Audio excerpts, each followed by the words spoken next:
The story at the heart of the Huntington Theatre Company's newest show couldn't be more blistering. In Lydia Diamond's new play, smart people, four intellectual heavyweights, grapple with scientific research that proves we are genetically wired to be racist. For more on this provocative play, I'm joined now by WGBH News arts editor Jared Bowen. All right, so set the stage here. This all takes place in Cambridge. Intellectuals. What's their world all about? Well, they're living in a very smart world, and so you have a white neuropsychologist, you have an Asian woman who's also working at Harvard, and she's working in the psychology field. You have a black actress and a black surgeon, and their races matter because these are people who are living in this world where race is at the forefront. In today's society, race is always there, but for the theatrical device, in these people, it's just right at the surface and constantly bubbling over, and constantly swelling up within them. So it's is often very analytical, but also very emotional. And we have a little clip from the play, one early interaction between two of the characters.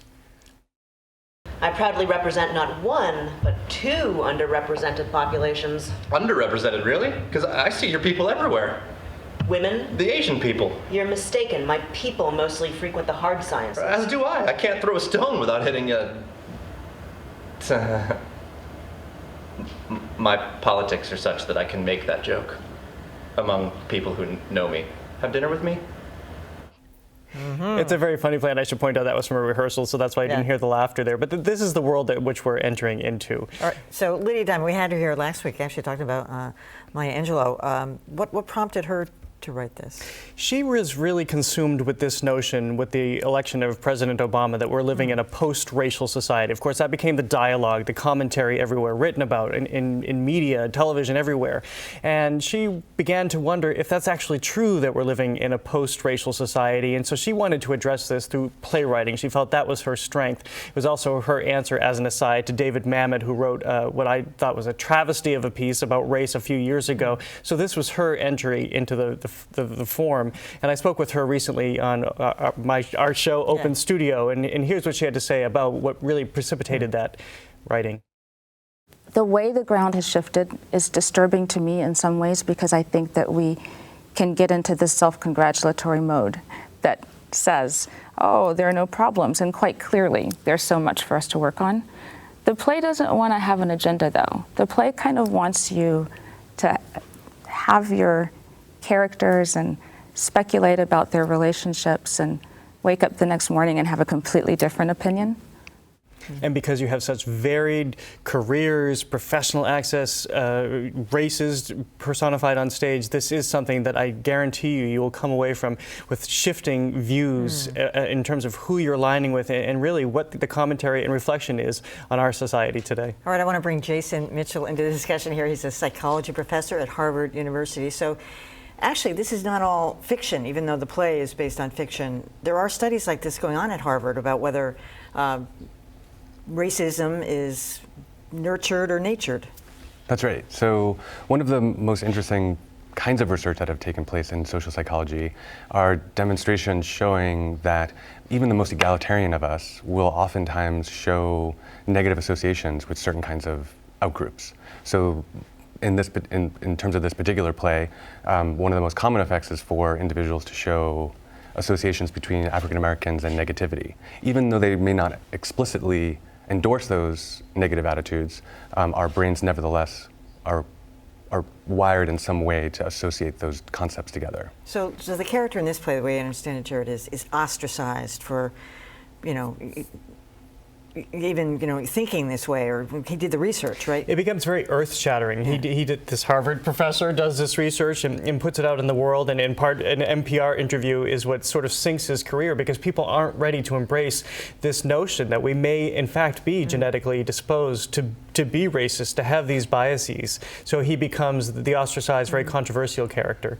How can you tell the difference, though? Because, I mean, as you grow and develop, you start to recognize the difference between men and women, African American, but babies don't seem to recognize it. And we instill these prejudices to our children and other people. But how can you say that it's in the brain? Right. So one thing that's important to keep separate is that being in the brain is not necessarily genetic, right? And what we believe is probably true is that most of us learn these associations very early on.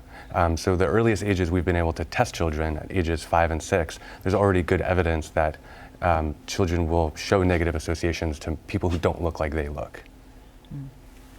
But that's learned. That's right. And So it's not like something like this. Isn't it different from what this research is showing, that it's? Well, that's what I'm wondering, innate? how similar the research that you're doing, Yep. and you even look like the character. I know he does. It's a little The guy. interesting. How similar it is to what we see, because I know that Lydia Diamond was aware that this research was going on when she wrote the play. That's right. I wouldn't have characterized it as showing that it's genetically specified. I think showing that it's in the brain is evidence that it goes all the way down, right? That even though you and I believe that we're the authors of what it is we want to accept in our opinions, what this evidence is showing is that the kinds of things that we believe may actually be outside of our conscious awareness. And you can use the brain to show that even if I never even ask you about race, I never ask you explicitly about an African American, you can still show that the brain will differentiate and have certain kinds of negative responses to members of outgroups. You know, I'm curious about this in context of this play because, this whole post-racial discussion and everything, that's kind of an annoying phrase, but even 20 years after the O.J. Simpson verdict, where it was so divided down racial lines, a recent poll showed that 80% of the people thought things were much better, and largely due to the fact that we have an African-American president. Well, I think that there is a very... That include 80% of Americans, African Americans and white Americans. Well, all Americans. I think there's a very definitive reason that Lydia Diamond wanted to write this play, because she feels like it has been glossed over, that there's a discussion being moved forward that she doesn't feel necessarily reflects her and her life and her viewpoints. And I think it's interesting that you bring up the O.J. Simpson trial, because I think that actually reawakens a lot of this. Yeah. And that's another entry point that really cracks this discussion open. But I was also wondering from you if it's, as we mentioned, this character in the play, it's very controversial, and to some degree, they don't want this research advanced. Is that the case with you? No, we haven't experienced that. Certainly not among liberals. There's pushback, but it tends to be from people who are on the conservative spectrum, and I think part of what's motivating that is the feeling that, we do have a black president, we do have civil rights legislation. On the surface, it looks like we're making a lot of progress, and we are.